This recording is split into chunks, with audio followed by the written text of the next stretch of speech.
अब हम last topic की तरफ चलते हैं जिसमें हमने डैशबोर्ड को डिस्क्राइब किया है।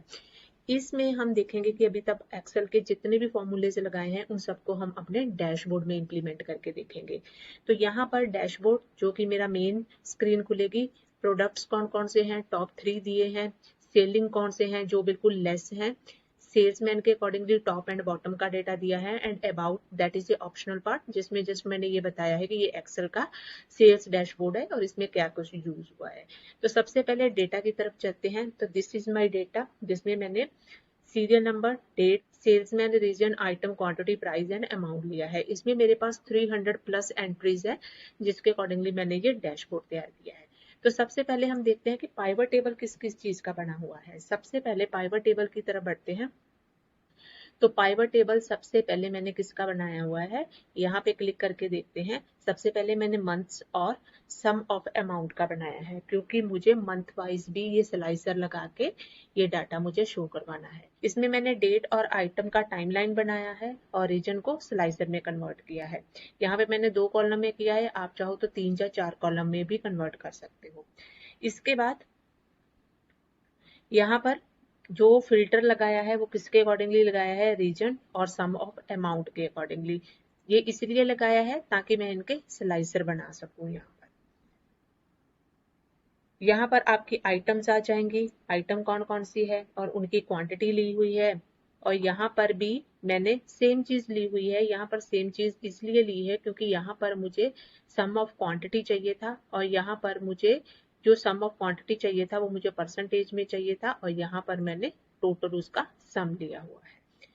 उसके बाद हम जो पाइवट टेबल लगाएंगे वो हम लगाएंगे अपने आइटम्स पे जो हमारे प्रोडक्ट्स हैं।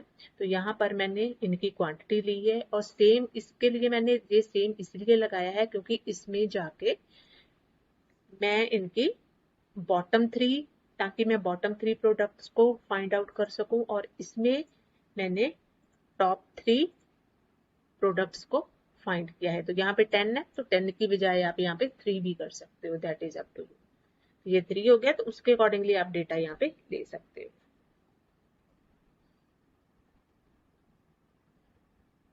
अब सेम चीज हम डिफरेंट कैटेगरी के अकॉर्डिंगली ले लेंगे। यहाँ पर जो चीज लगाई है ये बॉटम 3 है जो हमारे प्रोडक्ट्स हैं, कौन से टॉप 3 कौन से हैं एंड बॉटम 3 कौन से हैं। तो यहाँ पर आपने जो चीज डैशबोर्ड में दिखानी है उसके अकॉर्डिंगली अपने फिल्टर्स बना सकते हो। अब यहाँ पर डैशबोर्ड की तरफ चलते हैं। यहाँ पर जो मैंने टाइमलाइन लगाई है जनवरी के अकॉर्डिंगली मेरा डेटा चेंज हो रहा है, जो भी मैं यहाँ पे ऑप्शन दूंगी।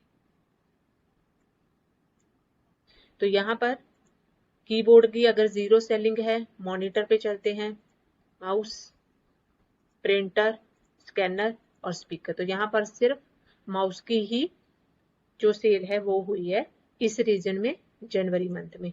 अगर मैं इसका रीजन चेंज कर दूं और यहाँ पर मैं मंथ चेंज कर दूं या यहाँ पर मैं मल्टीपल मंथ ले लेती हूँ तो उसके अकॉर्डिंगली इसकी सेल आ जाएगी। ये प्रिंटर की होगी, ये स्कैनर की होगी। तो जिस डाटा पर मैं क्लिक कर रही हूँ उसके अकॉर्डिंगली मेरा डेटा चेंज हो रहा है। तो यहाँ पर प्रोडक्ट्स आ जाएंगे। कीबोर्ड के टोटल प्रोडक्ट्स कितने हुए हैं, 6, जिसमें टॉप 3 सेलिंग ये है, ये बॉटम 3 सेलिंग्स है। तो इसके अकॉर्डिंगली भी आप देखोगे तो डाटा चेंज हो रहा है। तो रीजन आप अपने अकॉर्डिंगली ले सकते हो। सेल्समैन में भी क्या किया हुआ है, ये टोटल ये सेल्समैन का आ गया जिसमें टॉप 2 परफॉर्मिंग लिए हैं आप, 3, top 5, top 10, that is up to you, जो भी आपने दिखाना है। तो यहाँ पर मैं अगर चेंज करूं तो यहाँ पर टॉप 2 या टॉप 3 जितने भी उसमें होंगे तो यहाँ पर हम क्या कर लेते हैं, टॉप 3 है, जिसमें टॉप 3 है उसमें 3 आएंगे, जिसमें टॉप 2 है उसमें 2 आएंगे। तो यहाँ पर प्रिंटर ले लिया, स्कैनर ले लिया, स्पीकर ले लिया, तो जिसमें जो भी डेट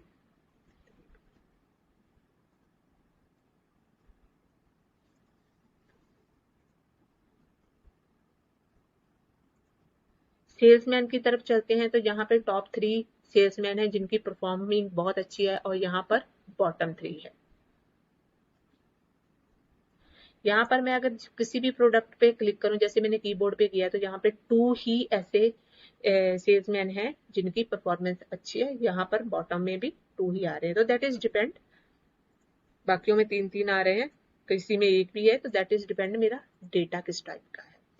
अबाउट में that is just a introduction part दिया है। तो ऐसे आप अपना अट्रैक्टिव डैशबोर्ड बना सकते हो। इसमें आप देख रहे होंगे कि वी लुकअप, इसमें आप देख रहे होंगे कि पाइवट टेबल का बहुत ज्यादा यूज हुआ है। तो पाइवट टेबल आपकी बहुत हेल्प करेगा किसी भी तरह का डैशबोर्ड बनाने के लिए। तो इस डैशबोर्ड को आप प्रैक्टिकल भी करके देखिए। मैंने प्रैक्टिकल इसलिए नहीं करके दिखाया बिकॉज ऑलरेडी हमने इतने सारे चैप्टर्स में स्टेप बाय स्टेप सभी को एक्सप्लेन करके देखा हुआ है। तो आप स्टार्टिंग से एंड तक वीडियो को जरूर देखो और इसके अकॉर्डिंगली प्रैक्टिकल इंप्लीमेंट जरूर करो। अगर आपको कोई भी डाउट है, you can define in your comment box.